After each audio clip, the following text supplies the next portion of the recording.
Right. ఎలా సాధ్యమైంది yes. చెప్పండి?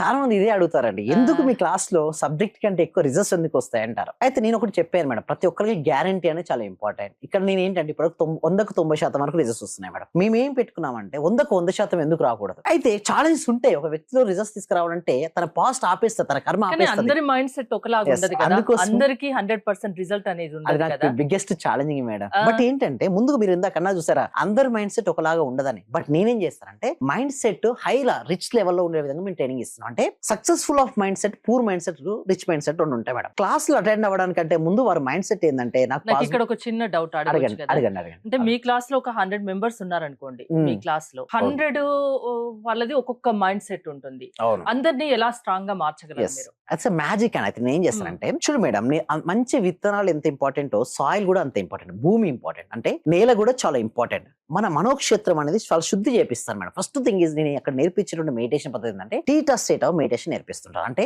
ధ్యానం ద్వారా వారి మనసును ప్రశాంతంగా చేపిస్తాను. ముందుగా ఫస్ట్ నా రూల్ ఏంటంటే సబ్జెక్ట్ ఇవ్వరు మేడం. చాలా మంది అడుగుతున్నారు ఏంటి సార్ సబ్జెక్ట్ ఏం రావట్లేదు, నేను ఎవ్వరు ఇవ్వను. ఎందుకంటే ముందుగా వారి మనసును ప్రశాంతంగా రిలాక్స్ చేపిస్తాను మేడం. తర్వాత వారి జీవితంలో వారికి కావాల్సిన కోరికలు నేను రాపిస్తుంటా. ముందు క్లారిటీ, ఎందుకంటే వారికి ఎంత క్లారిటీ ఉంటే అంత ఫాస్ట్ గా రీచ్ అవుతారు గోల్. అంటే సపోజ్ ఇప్పుడు మనం ఢిల్లీకి వెళ్దాం అనుకున్నాం మేడం. ఓకే, చాలా క్లారిటీ ఉన్నప్పుడు మన యొక్క స్పీడ్నెస్ ఏమవుద్ది, డబుల్ అయిపోద్ది. క్లారిటీ లేదు, ఉండదు.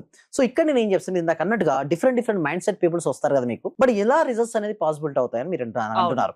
అయితే నేను ఏం చేస్తానంటే వాళ్ళకి ఎలాంటి మైండ్ సెట్ తో ఉన్నా మండే రోజు మేము ఏం చేస్తామంటే ఒక స్టార్టింగ్ మెడిటేషన్ ఒక టెక్నిక్ నేర్పిస్తాం. ఆల్మోస్ట్ నేను 19 సంవత్సరాలు నా రీసెర్చ్ చాలా మందికి ఈ రోజు నా రిజల్ట్స్ కనబడతాయి కానీ దీని వెనక నా 19 సంవత్సరాల సాధన ఉండి దాంతో న్యూ ఇన్నోవేషన్ మెడిటేషన్ తీసుకురావచ్చు madam. Theta state of meditation ఇంతవరకు ఏ బుక్ లో లేదు మేడం, ఎవరు ట్రైనింగ్ ఇంతవరకు చేయలేదు. అయితే దీన్ని తీసుకోవడానికి నాకు పట్టినటువంటి ఎందరో గొప్ప గొప్ప వ్యక్తులు మేడం. దీని కారణం నేను ఒక్కనే కాదు, నాకు సహాయపడిన ఎందరో స్పిరిచువల్ ఆర్గనైజేషన్స్ నాకు హెల్ప్ చేశారు.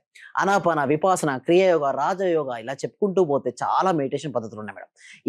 అన్ని ధ్యాన పద్ధతులు నేర్చుకున్న తర్వాత నేను ఏం చేశానంటే ఇప్పుడున్న వారికి సూటబుల్ అయ్యే విధంగా సింప్లెస్ట్ వేలో ఒక మెడిటేషన్ పద్ధతి తీసుకొచ్చాను. దీని ద్వారా ఏమవుతుందంటే వాళ్ళు తెలుసో తెలియకో అటువంటి స్టేట్ ఆఫ్ మైండ్ లోకి వెళ్ళిపోతారు. థాట్లెస్ స్టేజ్ కి, నిద్రకు మెలకున్న స్థితిలోకి వెళ్ళిపోతారు. అక్కడికి వెళ్ళిన తర్వాత వాళ్ళ గోల్ ఏంటో ఆ గోల్ కు సంబంధించిన అఫర్మేషన్ చేపిస్తాం. ఇప్పుడు సాయిల్ ఏమైంది మేడం, మొత్తం సాఫ్ట్ గా అయిపోయింది. ఇప్పుడు విత్తనం వేస్తే ఫ్రూట్ మొలకొచ్చి ఆ మొలకేమొద్ది చెట్టుగా మారి, ఆ చెట్టు కాస్త మహావృక్షంగా మారి, ఆ మహావృక్షం ఫ్రూట్స్ ఇస్తాయి. Fruits are results. సాయిల్ చాలా మంది ఏం చేసి సాయిల్ మర్చిపోతారు. చూడండి ఇది రిజిడ్ గా ఉంది మేడం, సాయిల్స్ రిజిడ్ గా ఉంది. విత్తనం వేస్తే మొలకెత్తుతా రాదు.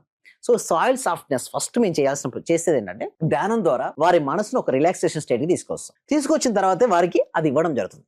దీని వల్లనే రిజల్ట్స్ వస్తున్నాయండి హరిత గారు.